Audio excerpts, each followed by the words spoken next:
నమస్తే. సో, ప్రస్తుతం మనతో పాటు గాంధీ భవన్‌లో కోట్ల శ్రీనివాసరావు గారు ఉన్నారు. సో, కాంగ్రెస్ పార్టీ సెక్రటరీ గారు. సో, వారితో మాట్లాడదాం. నమస్కారం సార్. నమస్తే అమ్మా. అంటే ఏ విధంగా జరుగుతున్నాయి అంటారు? సీఎం రేవంత్ రెడ్డి గారు నామినేటెడ్ పోస్టులు భర్తీ చేస్తామని చెప్పారు కదా! ఎప్పట్లోగా చేసే అవకాశం ఉందంటారు? ఏం చెప్తారు? తప్పకుండా అమ్మా. సీఎం రేవంత్ రెడ్డి గారు ఈరోజే ఢిల్లీ బయలుదేరి వెళ్ళినారు. హ్మ్. ఒక 2-3 నెలల్లో ఎవరైతే అర్హులు ఉన్నారో హ్మ్. లాయల్టీ అండ్ మెరిట్ ప్రకారంగా హ్మ్. పోస్టులు భర్తీ చేయడానికి వాళ్ళు కసరత్తు మొదలుపెట్టారు. హ్మ్.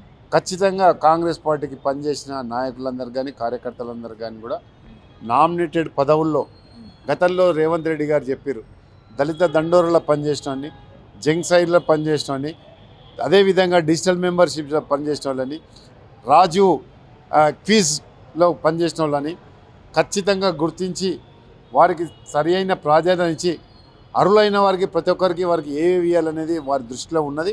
ప్రతి కార్యకర్త కూడా సీఎం గారి దృష్టిలో ఉన్నాం కాబట్టి అందరికీ న్యాయం చేకూరుతుందని నేను ఈ సందర్భంగా భావిస్తున్నా, విశ్వసిస్తున్నా.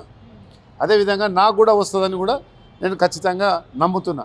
రేవంత్ రెడ్డి గారి నాయకత్వం పట్ల కానీ, రేవంత్ రెడ్డి గారి ఆలోచన విధానం కానీ, రేవంత్ రెడ్డి గారి పరిపాలన ఇలా రసరంజకమైన పరిపాలన సాగుతుంది. కార్యకర్తల పట్ల వారికి ఉన్న నిబద్ధత కానీ, వాళ్ళకున్న శ్రద్ధ కానీ ఎవరు శంకించవలసిన అవసరం లేదు. ఎందుకంటే ఎవరు సిఫారసు తీసుకపోతే ఇచ్చే పరిస్థితి లేదు.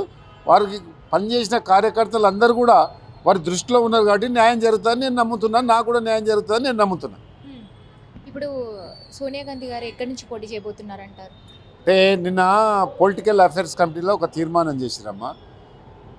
గతంలో ఇందిరాగాంధీ గారు మెదక్ జిల్లా నుంచి, మెదక్ పార్లమెంట్ నుంచి గెలిచి అదేవిధంగా ఆ మెదక్ పార్లమెంటుకు నిరుద్యోగ సమస్యను తీర్చిదిద్దిన ఘనత శ్రీమతి సోనియా గాంధీకి దక్కుతుంది.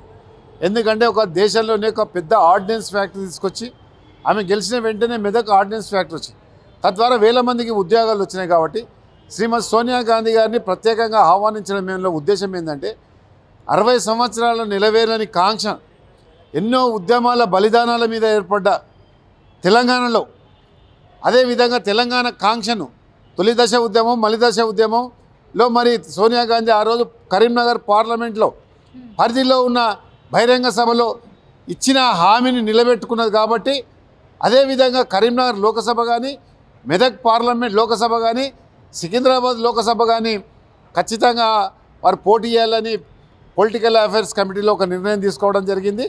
నిజంగా సోనియా గాంధీ గారు మెదక్ కానీ కరీంనగర్ పోటీ చేస్తే మాత్రం దాదాపు 1,00,000 పైచిలకు ఓట్లతోని ఈ తెలంగాణ సమాజం అంతా ఒక తెలంగాణ ఇచ్చిన సోనియా గాంధీకి మన ప్రభుత్వం ఏర్పడి ఒకసారి కృతజ్ఞత తీసుకున్నాం. రెండోసారి కూడా కృతజ్ఞత తీసుకునే అవకాశం మన తెలంగాణ ప్రజలకు దక్కుతుందనలో ఎలాంటి అత్యశక్తి లేదు. నిజంగా మేము స్వాగతిస్తూ ఉన్నాము. ఏదైతే మెదక్లో కానీ కరీంనగర్లో పోటీ చేయాలని మేము నిజంగా వారిని స్వాగతిస్తున్నాము, వెల్కమ్ చేస్తున్నాము. గెలిపించి ఢిల్లీకి పంపుతామని కూడా ఎలాంటి అత్యశక్తి లేదు. అదేవిధంగా గెలిచిన సోనియా గాంధీ గారు కూడా ఇలా కరీంనగర్కు ఏదైతే నిరుద్యోగ సమస్య పట్ల కానీ, అదేవిధంగా మరి ఇంతకుముందు ఇందిరాగాంధీ వాళ్ళ అత్తగారు అయితే ఇందిరాగాంధీ గారు ఏదైతే ఆర్డినెన్స్ ఫ్యాక్టరీ ఇచ్చిరో అదే రకంగా మళ్ళీ మెదక్ కానీ కరీంనగర్ కానీ అదేవిధంగా వేరే ఏ లోకసభ స్థానాల్లో నిలబడితే ఆ లోకసభ స్థానానికి ఖచ్చితంగా కేంద్ర ప్రభుత్వం నుంచి ఒక పెద్ద భారీ ప్రాజెక్టు వస్తుందని నమ్మకం కూడా ఇలా తెలంగాణ సమాజానికి ఉంది. కాబట్టి ఖచ్చితంగా సోనియా గాంధీ గారు కరీంనగర్ నిలబడాలని మేము ఆశిస్తున్నాం. రైట్. అయితే ఇంతకుముందు రేవంత్ రెడ్డి గారు పిసిసి అధ్యక్షులుగా ఉన్నప్పుడు కాళేశ్వరం లక్షల కోట్ల కుంభకోణంపై అంటే దీని గురించి కేసు వేస్తా, నేను వాళ్ళని లోపలికి దోయిస్తా, బీఆర్ఎస్ నాయకుల మీద ఒక యాక్షన్ తీసుకోవాలంటూ కూడా అప్పట్లో చాలా దీని గురించి అయితే పోరాడడం జరిగింది. దీనిపైన ఫోకస్డ్గా ఉన్నారు. మరి ప్రస్తుతం అంటే సీఎం రేవంత్ రెడ్డి గారు అంటే అధికార పక్షంలోకి వచ్చాక గవర్నమెంట్ ఫామ్ చేశారు. ఇప్పుడు ఒక అధికారంలో ఉన్నారు సీఎంగా. మరి ఇప్పుడు ఎందుకని లేట్ చేస్తున్నారంటారు? దీని గురించి ఎందుకని అంటే బయట వినిపిస్తున్న టాక్ నిజమే అంటారా? కాంగ్రెస్ బీఆర్ఎస్ కానీ కలిసిపోయిందంటారా? లేకపోతే కాంగ్రెస్ బీఆర్ఎస్ ఒకటే అంటూ కూడా కొంతమంది మాట్లాడుతున్నారు బయట. మరి మీరేం చెప్తారు దీని గురించి? మాకు బద్ధశత్రువు తెలంగాణలో టీఆర్ఎస్ పార్టీ, దేశంలో భద్రశత్రువు ఎవరంటే బీజేపీ పార్టీ. మేము టీఆర్ఎస్ కళలో కూడా గెలవం. ఇంకొక మీకు చెప్పాలమ్మా ఒక విషయం ఏంటంటే, కేసీఆర్ గారితో మేము పొత్తు అనేది కాదు, కేసీఆర్ గారి నీడ మా జెండా మీద పడొద్దు, కేసీఆర్ గారి నీడ మా జెండా మీద పడొద్దని మన రేవంత్ రెడ్డి గారు ఎన్నో సందర్భాలు చెప్పారు. ఇప్పుడు మీరు అడిగిన ప్రశ్నకి ఏంది, కాళేశ్వరం రీడిజైన్ మీద లక్షల కోట్ల అప్పు జరిగిందని రేవంత్ రెడ్డి గారు ఎన్నోసార్లు ఎన్నో సందర్భాల్లో పత్రికా సమావేశాల్లో బహిరంగ సభలో మాట్లాడడం జరిగింది. ఈరోజు ప్రభుత్వం ఏర్పడి దాదాపు ఒక 15 రోజులు అవుతుంది. ఆ శాఖ మా గౌరవనీయులు ఉత్తమ్ కుమార్ రెడ్డి గారి పరిధిలోకి ఉంది. ఉత్తమ్ కుమార్ రెడ్డి ఆల్రెడీ ఆ యొక్క కాళేశ్వరం ప్రాజెక్టు మీద కానీ ఇతర నీటిపారుదల శాఖ సంబంధించి అన్ని అధికారులతోని సమావేశం నిర్వహించి మేటిగడ్డ కాళేశ్వరం మీద ఖచ్చితంగా కాళేశ్వరం ప్రాజెక్టు రీజిడిజన్ మీద అవినీతి మీద ప్రజాక్షేత్రంలో ఖచ్చితంగా అసెంబ్లీలో కానీ ప్రజాక్షేత్రంలో కానీ ఆ అవినీతి పరులను ఆ దోషులను ఖచ్చితంగా తీసుకొచ్చి వాళ్ళ చట్ట ప్రకారం వాళ్ళకి శిక్ష పడే విధంగా చేస్తాం. ఎందుకంటే 1,00,000 కోట్లు అనేది మామూలు విషయం కాదు, బడ్జెట్లో సగం. అందుకొరకే ఉత్తమ్ కుమార్ రెడ్డి గారు నీటిపారుదల శాఖ మంత్రి గారు వాళ్ళు క్షుణ్ణంగా విచారణకు ఆదేశించారు. తద్వారా వాళ్ళు ఆ విచారణలో దోషులు వెళ్తే మాత్రం ఖచ్చితంగా చేయడం. దీంట్లో టీఆర్ఎస్ కాంగ్రెస్ అని ఒకటి ఎప్పుడు కాదు, భవిష్యత్తులో ఎప్పుడు ఉండదు. కేసీఆర్ గారు నీడను టీఆర్ఎస్ నీడ జెండానే మా జెండా మీద పడనీయము. ఇక పొత్తులు అనేది ప్రశ్నే ఉత్పన్నం కాదని ఈ సందర్భంగా చెప్పదలుచుకున్నాను. హలో సార్, నమస్తే. నమస్తే. అంటే సీఎం రేవంత్ రెడ్డి గారు రావడం జరిగింది గాంధీ భవన్కి.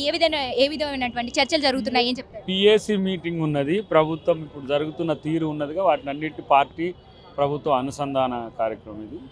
వివిధ అంశాల్లో ఏ ఖాళీలు ఉన్నాయి, వాటిని ఎట్లా నింపాలి, తర్వాత పార్టీకి సంబంధించిన అంశాలన్నీ కూడా చర్చకు జరుగుతాయి. సో ఆ మీటింగ్ అనేది కొంత ప్రభుత్వం వచ్చిన తర్వాత మొట్టమొదటిసారి జరుగుతుంది కాబట్టి రాజకీయ ప్రాధాన్యత ఎక్కువ ఉన్నది. ఇప్పుడు మిగిలిన మంత్రివర్గం కానీ, నామినేటెడ్ పోస్టులు కానీ, రేపు ఎంపీ ఎలక్షన్స్ కానీ అనుసరించాల్సిన విధానాల మీద, భవిష్యత్ కార్యాచరణ మీద ఈ మీటింగ్. మనకు మొన్న అంటే ప్రమాణ స్వీకారం చేసేటప్పుడు కూడా 11 మంది మంత్రులు చేస్తారు కదా, సో ఇద్దరిది బ్యాలెన్స్లో పెట్టారు, అంటే పెండింగ్లో పెట్టారు వాళ్ళని. అది ఎప్పటి వరకు తెలుస్తుంది? అది మేబీ ఉండొచ్చు, ఈ వారము నెక్స్ట్ వారము ఉండొచ్చు. కూడా దాని గురించి చర్చ అనేది జరుగుతుందంటారు? జరిగి ఉండవచ్చు, జరుగుతుండొచ్చు. ఎందుకంటే అది కూడా ప్రధానమైన అంశమే ఉంటుంది. దాదాపు 6 ఎమ్మెల్సీలు ఉన్నాయి, 6 మంత్రులు కూడా ఉన్నాయి. తర్వాత రేపు ఎంపీ ఎలక్షన్స్ ఉన్నాయి. ఎంపీలకు సంబంధించిన అంశంలో కూడా భవిష్యత్ కార్యాచరణ ఉంటుంది. అంటే ఈసారి మైనారిటీ వాళ్ళు ఎవరు కూడా గెలవలేదు కదా, సో మైనారిటీ కోటాలోకి జాబితాని గారు చేరుస్తామని చెప్పారు. మరి దాని గురించి అందరికీ తగు ప్రాధాన్యత ఉంటుంది, అన్ని వర్గాలకు తగు ప్రాధాన్యత ఉంటుంది.